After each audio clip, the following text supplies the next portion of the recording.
Well, geez, this looks a little bit different. This was my Enforcer M5. We had to do a couple upgrades. Let's see, what do we have here? We've got an aluminum isolation block, some new gaskets. Then, because we've got an aluminum, this is the twister from Zip Kits, we relocated the coil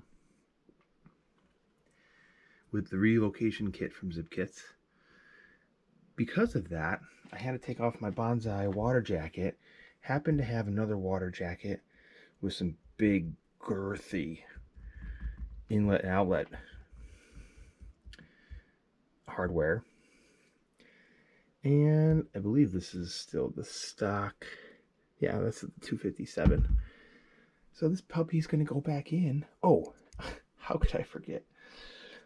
Inside, we've got the BZX2 upgrade, top end upgrade from Bonzi. Oh. Hey yo, what's up? We're back. We've got an awesome program for you today. We are going to be doing a top end upgrade on a Zenoah engine block. This is coming off of my Enforcer, and when I've been pretty happy with the engine. It's just a stock. Actually, no, it's the M5 mod. When I take this off, I'll show you if I see anything on what that M5 cylinder head looks like. We've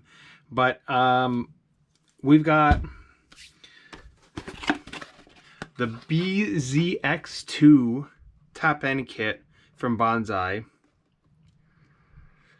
and we're going to be putting this through. So so it comes with new gaskets, new seals, and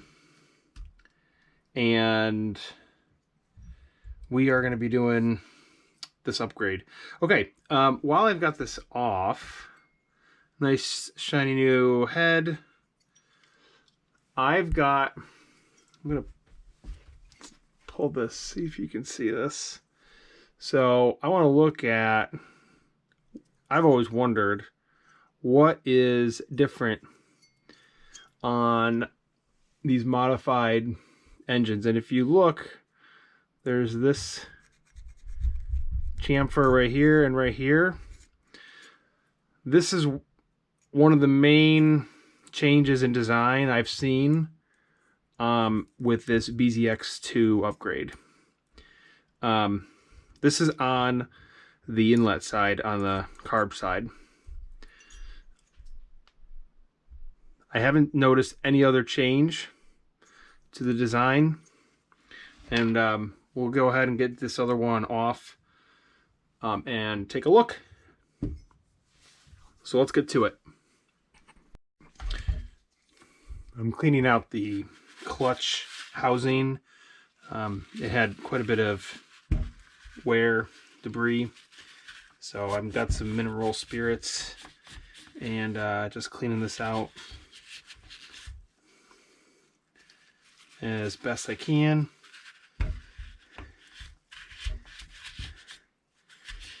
Should probably be taking that whole housing off.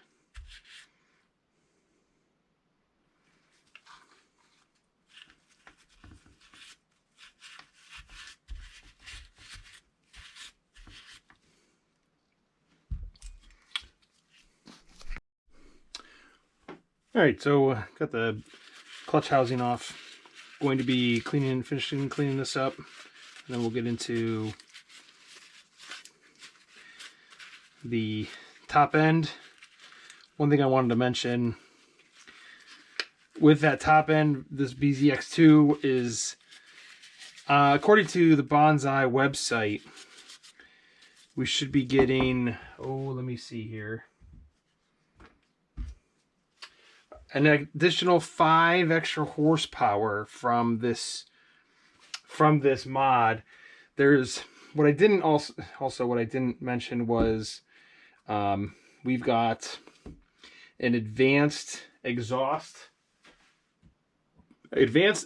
port timing, advanced intake timing, flow ported exhaust, increased compression, additional piston clearance, and a port matched case.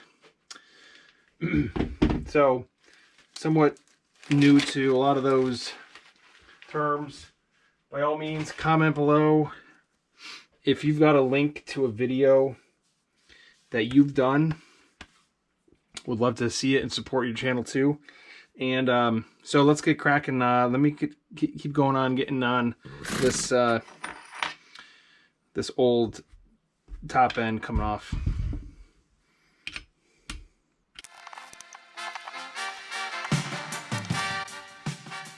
All right, so interesting thing to note here. Let's take a look at this condition.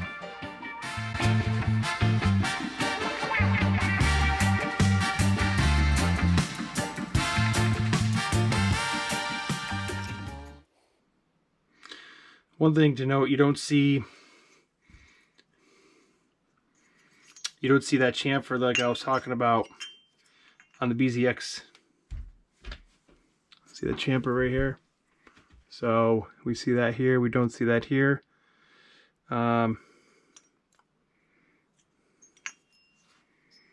Looking straight down on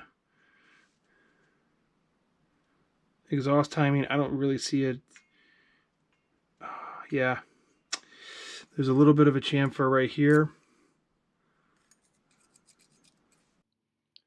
One thing I didn't mention while I was recording this was there is a little bit of removal of material on the top side of the exhaust as a part of the modification. It's a little bit more pronounced on the BZX2 than it is on the M5.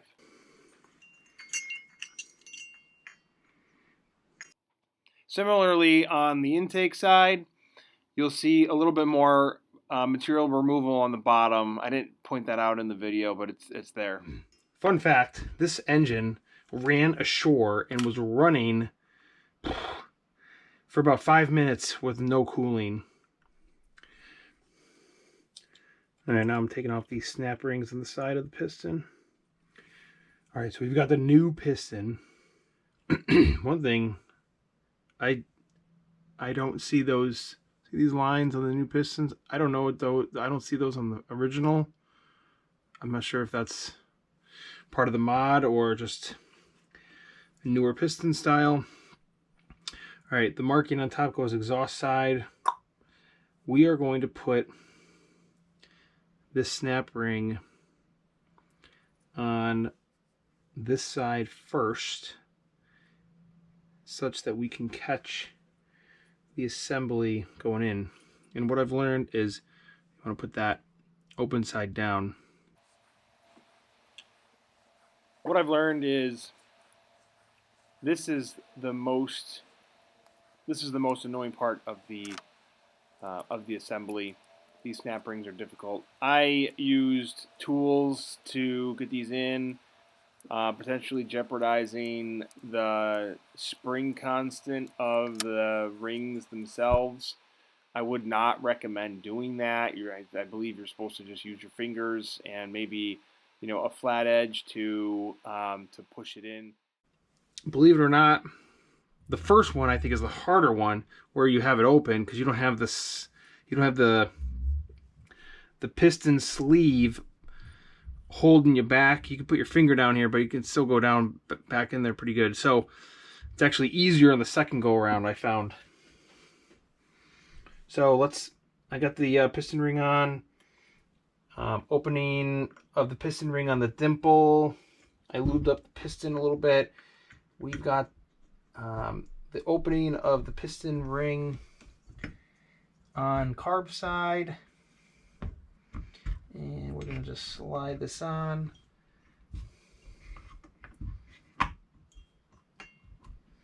Boom.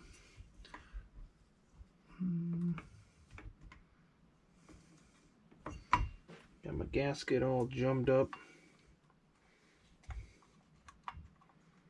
There we go.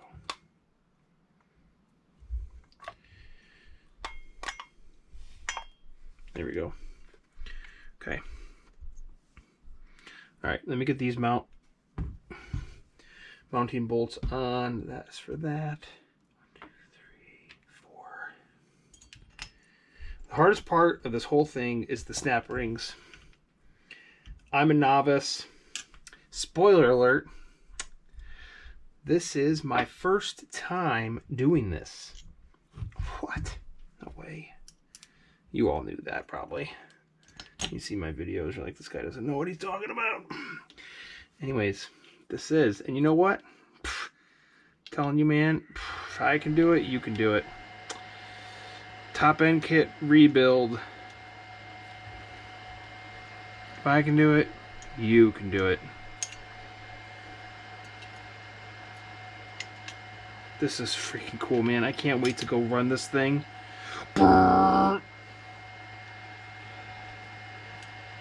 I want to see what 5 horsepower looks like. If you recall, I busted up my Enforcer, gosh, 6 months ago. I haven't freaking run this thing. Figured this was the time to do an upgrade on the top end, you know, when everything else fails. Alright, so we got it all in. Sweet, man. Gotta turn this thing. Alright, let me get this all reassembled.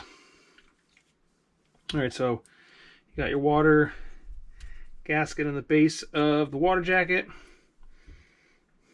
Base of, well, top end of the plug. Get that on there.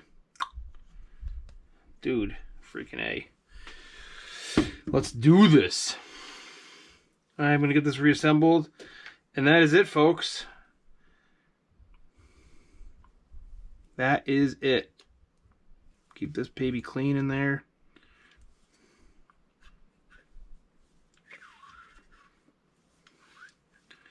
Yes. Let's get this running. Alright, this is me putting on the clutch. Got the piston stop to stop rotation.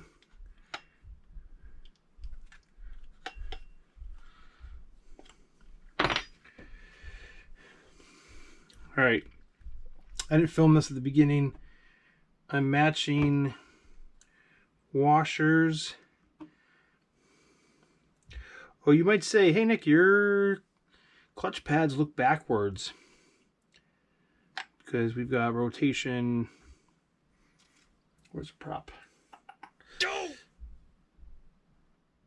Yeah, this part of the clutch pad hits first before this pad. I reversed it intentionally for better grip. I think it works. It's slight, but I think it has a difference. Mother.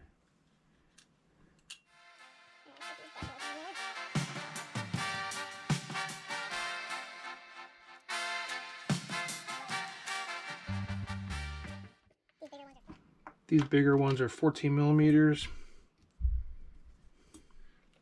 You want these tight, but not too tight, because you want this clutch to work. And to flat and to, like rotate a little bit, so.